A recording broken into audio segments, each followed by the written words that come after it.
네, 오늘은 꼭 잊지 말아야 할 것이라는 제목으로 우리가 함께 나누고자 합니다. 네, 우리는 잊어버리기를 잘하는 것 같습니다.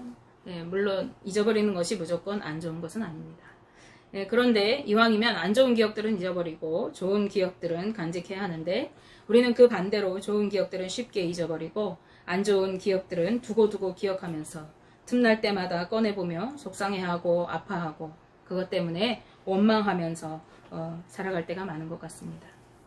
우리는 어렵고 힘들었던 기억들보다 주님께 받은 은혜를 잊지 않고 기억하며 감사하는 삶을 살아가야 하는 것입니다. 또한 감사하고 소중한 사람들을 잊지 않고 살아가야 하겠습니다. 지난주에 저는 제가 그동안 놓치고 있었던 부분을 발견하는 그러한 사건이 있었는데요. 목요일날 밤에 제가 성경을 읽고 있다가 갑자기 배가 고픈 것이었어요. 그런데 다른 때 같으면은 밤에 배고파도 이제 좀 참고 있다가 그냥 잠을 잘 텐데, 그날따라 반찬도 없는데 밥이 먹고 싶은 거예요. 그래서 김치에 그냥 물을 말아가지고 이렇게 밥을 먹고 있었어요. 밥을 먹다가 이렇게 벽을 이렇게 한번 이렇게 둘러봤어요. 둘러봤는데 액자들이 이렇게 눈에 들어오는 겁니다. 이제 근데 우리 둘째 하영이하고 막내 영찬이가 그 졸업식에서 이제 멋진 사진을 찍어가지고 마치 그 영국의 귀족들처럼 멋지게 품을 잡고 이렇게 사진을 찍어서 걸려 있는 거예요. 근데 이제 찾아보는데 주영이 사진이 없는 것입니다. 그래가지고 주영이 사진을 내가 다른 데 걸어뒀나? 그러고 그 밤에 밥을 먹다 말고 아이들이 자는 방문을 열어가지고 이 방 저 방 방문을 확인하기 시작했어요. 그런데 어디에도 주영이 사진 액자가 없는 거예요. 근데 옛날 기억에 주영이가 피아노 칠 때 이렇게 찍었던 사진을 이렇게 걸어뒀던 기억이 있었는데 어디에도 그 사진이 없는 거예요. 아마 이 피아노를 들여놓고 이렇게 가구를 옮기면서 이 액자 이렇게 배치를 바꾸면서 아마 그 사진을 치웠던 모양인데, 근데 놀라운 사실은 그 사진이 없다는 거를, 그리고 주영이 사진 액자가 집에 하나도 걸려있지 않다는 거를 그동안 몰랐다는 거예요. 제가 그것을 놓치고 있었다는 것입니다. 그 순간 제가 놓치고 있던 부분이 떠올랐어요. 물론 그건 사진은 아니에요. 바로 속상해했을 우리 주영이의 마음이었던 거예요. 그동안 우리 딸이 얼마나 많이 서운해했고 속상했을까 하는 그런 마음이 드니까 되게 미안한 마음이 들더라고요. 그래서 주영이 아기 때 저희 남편하고 찍었던 사진도, 화장도 이상하고 못생긴 제가 있는 사진을 찾아다가 거실에 걸고 우리 주영이에게 그동안 미안했다고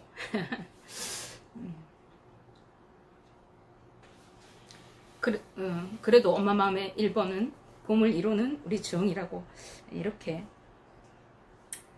말을 해줬어요. 그리고 어젯밤에 느꼈던 그 마음들을 얘기해줬습니다. 그런데 우리 주영이는 의외로 아무렇지도 않은 듯이 별것 아니라는 것처럼 이렇게 넘기는 거예요. 그러면서 오히려 그렇게 말하고 다가가는 엄마를 낯설어 하는 거예요. 이상해하고. 그래서 그 사건을 그렇게 마무리하고 이제 우리 거실에는 주영이의 갓난쟁이 모습의 사진이 하나 더 추가되어 걸리게 되었습니다. 그래서 이제 그 사건이 그렇게 마무리되는 것 같았어요. 그런데 금요 기도회 시간에 예배를 마치고 우리 주영이가 함께 예배 드렸는데 주영이가 이제 볼일을 보러 나가고 저 혼자 기도하는 중에 하나님은 저에게 회개의 마음을 주시는 겁니다. 그동안 바쁘다는 핑계로, 또 내가 아프다는 핑계로 다른 곳을 챙기는 것에 바빠서 정작 나에게 너무 소중한 우리 아이들을 그 마음을 돌아봐 주지 못했던 것을 주님께서 깨닫게 하셨어요. 다른 곳에 바쁘게 마음을 두느라고 정작 나에게 가장 소중했던 자녀들을 잘 돌보지 못하고 저들의 마음을 노엽게 했던 지난날을 주님께서는 회개하게 하셨습니다. 그리고 우리 아이들의 그동안의 그 서운했고 외로웠을 그 마음들이 느껴지고 아파했을 그 마음들이 느껴져서 저는 주님 앞에 펑펑 울었습니다. 근데 이 사건이 있고 난 후에 제가 말씀을 읽다가 우리가 가장 많이 놓치고 있는 것이, 우리가 가장 많이 잃어버리고 있는 것이 다름 아니라 하나님 아버지의 마음이라는 것을 깨닫게 되었습니다. 하나님은 끊임없이 기억하라고 우리에게 말씀하시는데도 우리는 너무나도 쉽게 그분께서 우리에게 주신 은혜를 잊어버리고 살아간다는 것입니다. 오늘 본문은 모세의 두 번째 고별 설교의 일부분입니다. 지난번에도 다루었듯이 모세는 자신의 이 고별 설교, 마지막 설교를 통해서 그동안 하나님께서 어떻게 이스라엘을 이끌어 오셨는지를 상기시켜 주시고, 이스라엘 민족이 약속하신 가나안 땅에 들어가서 앞으로 하나님의 백성으로 어떻게 살아가야 할지를, 그리고 그런 이스라엘 민족을 하나님께서 어떻게 인도하시고 축복하실지를 말씀하고 있다고 했습니다. 오늘 본문이 속해 있는 신명기 8장 말씀은 이렇게 시작하고 있습니다. 8장 1절 말씀입니다. 내가 오늘 명하는 모든 명령을 너희는 지켜 행하라. 그리하면 너희가 살고 번성하고 여호와께서 너희 조상들에게 맹세하신 땅에 들어가서 그것을 차지하리라. 아멘. 너희가 하나님의 모든 명령을 지켜 행하면 너희가 살게 될 것이고, 너희가 번성하게 될 것이고, 너희의 조상들에게 여호와 하나님께서 맹세하신 땅에 들어가서 그것을 차지하게 될 것이라고 말씀하고 계시는 것입니다. 왜 하나님의 명령을 지켜야 할까요? 그들이 어떻게 살아가서 그 약속의 땅을 차지하고 누리고 번성할 수 있게 되는 것일까요? 그것은 여호와 하나님께서 그들과 함께 하실 것이기 때문입니다. 언제 함께 하시나요? 바로 그들이 하나님의 말씀을 따라 살아갈 때입니다. 그들이 하나님을 의지하고 그분이 원하시는 길로 걸어갈 때입니다. 그들이 의지할 하나님은 어떤 하나님이십니까? 신명기 8장 앞부분, 2절 앞부분 말씀에 그 하나님은요, 40년 동안 광야 사막길을 걸으며 그곳에서 살아남게 하신 하나님이십니다. 그 하나님은 광야길을 지나는 동안에 그들과 그들의 조상 중에 누구도 알지 못했던 만나로 그들을 먹이셨던 그런 하나님이십니다. 그런가 하면 4절 말씀에서 40년을 지나는 동안에 그들의 옷이 헤어지지 않고 발이 부르트지 않도록 지키시고 보호하신 하나님이 바로 그 하나님이신 것입니다.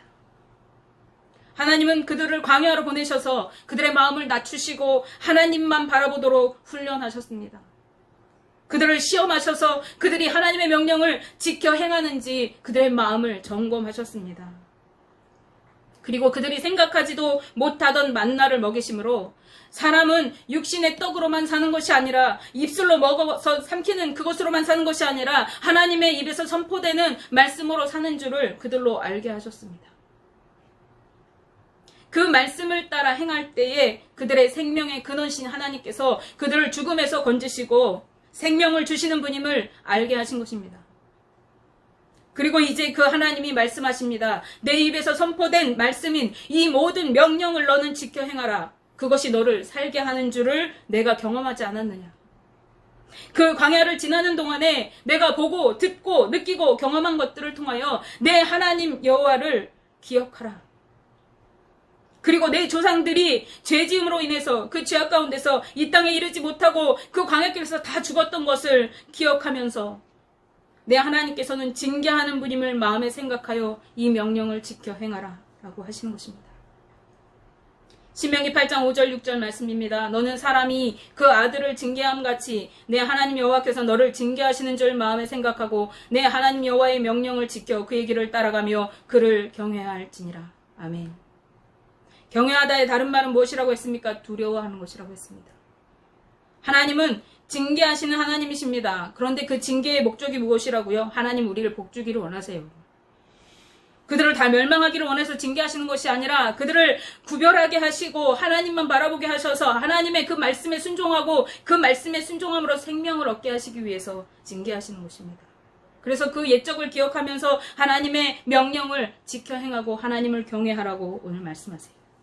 그들이 하나님의 명령을 지켜 행하고 주의 길을 따르며 하나님을 경외할 때에 하나님께서 아름다운 땅에서 풍성한 먹을거리와 부족함 없는 삶을 누리며 그분을 찬송하리라고 말씀해 주시고 계십니다.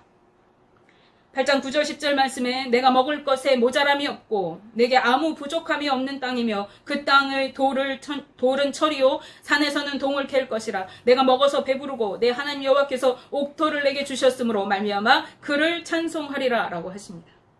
이 얼마나 감사하고 감격스러운 축복입니까? 그런데 이러한 축복의 약속과 함께 모세는 하나님의 경고의 말씀을 함께 말씀합니다. 바로 하나님 여호와를 잊어버리지 않도록 삼가라 라고 하는 것입니다. 신명기 8장 11절 말씀에 내가 오늘 내게 명령하는 여호와의 명령과 법도와 규례를 지키지 아니하고 내 하나님 여호와를 잊어버리지 않도록 삼가할지어다 라고 하십니다. 그 이유는 그들이 하나님이 주신 축복을 누리며 사느라고 정신이 팔려서 하나님을 잊어버리게 될 것이기 때문입니다. 그들은 가나안에 들어가서 하나님이 주시는 그 축복을 누리며 배부르게 먹고 아름다운 집을 지을 것입니다. 소와 양이 번성하는 것을 보면서 은금이 날마다 늘어나고 소유가 풍성하게 되는 복을 누리게 될 것입니다. 그런데 그렇게 바쁘게 재산을 늘리고 축복을 누리며 풍요한 삶에 젖어 사는 동안에 하나님을 잊어버리게 되고 마음이 교만해져서 이제 내가 누리는 그 모든 것들이 나의 능력으로 나의 손의 힘으로 된 줄로 생각하게 될 것이었습니다. 신명기 8장 17절 말씀입니다. 그러나 내가 마음에 이르기를 내 능력과 내 손의 힘으로 내가 이 재물을 얻었다 말할 것이라 라고 모세는 말씀합니다. 그들은 마음이 교만해져서 자신의 재산과 자신의 모든 소유가 모두 자신의 노력과 힘으로 얻었다고 떠들어댈 것이라고 말씀합니다. 그렇게 될지도 모를 것이라고 가정하는 것이 아니라 그렇게 될 것이라 라고 확정인 것을 우리가 주목해야 합니다. 그렇게 될 수도 있고 그렇게 되지 않을 수도 있는 것이 아닙니다. 그들은 풍요로운 삶을 즐기며 사느라고 하나님을 잊어버리게 될 것이었습니다. 그리고 이제 더 이상 그들에게 하나님은 존재하지 않게 될 것이었습니다. 그러기에 모세는 그들이 잊어버릴 그 하나님이 어떤 하나님인지 다시 한번 상기시켜 줍니다. 하나님은 그들을 종으로 살던 애굽에서 구원하여 이끌어내시고 위험한 광야길에서 불뱀과 정갈들로부터 지키시고 물이 없는 건조한 사막 땅에서 반석을 쳐서 물을 내셨습니다. 그리고 만나를 공급하여 먹이시며 그들에게 복을 주시려고 약속의 땅 가나안까지 인도하신 하나님이신 것입니다.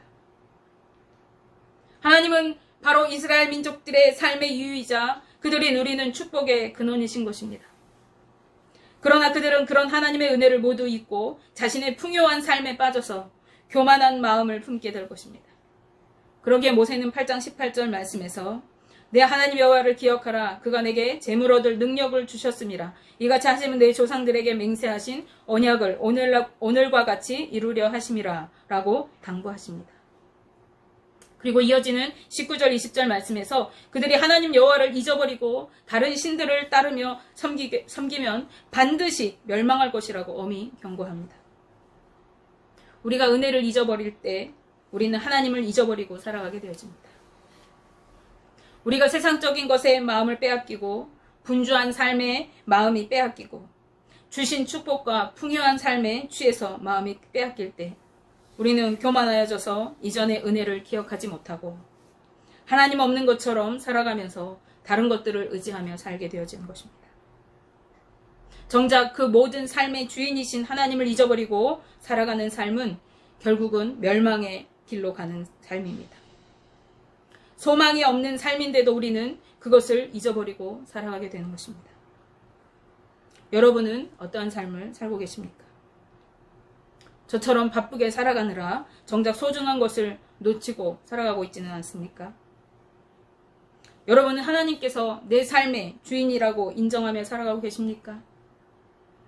하나님의 은혜를 기억하고 살고 계십니까? 은혜를 잊지 않고 감사하며 하나님 앞에 머물러 있는 삶이 바로 축복의 삶인 것입니다. 그런데 은혜는 언제 깨달아지는 것입니까? 은혜는 바로 내가 연약한 존재임을 알 때에, 내가 아무것도 아닌 존재임을 깨달아 알게 될 때에, 내가 죽을 수밖에 없는 죄인인 것을 온전히 깨달아 알 때에라야 하나님의 은혜가 깨달아지게 되는 것입니다. 모세는 이스라엘 민족에게 어디에서부터 기억하라고 말씀하고 있습니까? 모세는 이스라엘 민족에게 언제부터 이야기하고 있는 것입니까? 모세가 말하는 그들을 향한 하나님의 사랑은 바로 그들이 애굽에서 종살이하던 그때부터입니다. 하나님의 은혜와 축복의 시작점은 바로 그들이 애굽에서 종살이하며 울부짖던 그때부터 시작되는 것입니다. 그들이 고통 속에 신음하며 매맞고 울부짖던 그때에, 짐승처럼 여겨지며 이리저리 끌려다니던 그때에, 죽음과 같은 고통 속에서 견딜 수 없어 부르짖어 통곡했던 그때부터 하나님은 그들을 구원해내시고 자기 백성으로 삼아주셔서 그들을 보호하시고 복을 주시려고 그 수도 없이 배반하고 부인하는 그들을 광야 사막길을 끌고 그래서 그들을 훈련하시며 이곳 가나안 땅까지 인도하여 주셔서 마침내 복을 주셨다는 것입니다. 그런데 그 고통 속에서 구원받고 누려왔던 은혜는 모두 잊어버리고 지금 누리고 있는 이 풍요로움과 안일한 삶에 젖어서 살아가면서 하나님을 잊어버린 채 하나님이 주신 축복을 제 것으로 삼고 다른 것들을 의지하여 살아가는 교만한 이스라엘의 모습을 미리 알고 계셨던 하나님은 모세를 통해 내 하나님 여호와를 기억하라고 거듭거듭 말씀하고 계시는 것입니다. 오늘 우리가 누리는 것들이 얼마나 감사인지, 지난날에 형편없던 나를 구원하셔서 자녀 삼아주시고 오늘까지 인도하신 주님의 은혜가 얼마나 감사한지 헤아려 보시면서 어제나 오늘이나 동일하게 역사하고 계시는 그 하나님, 그리고 앞으로도 나를 인도하시고 복주시기 원하시는 그 하나님을 잊지 않고 기억하며 살아가시는 저와 우리 성도님들의 삶이 되시기를 주님의 이름으로 축복하며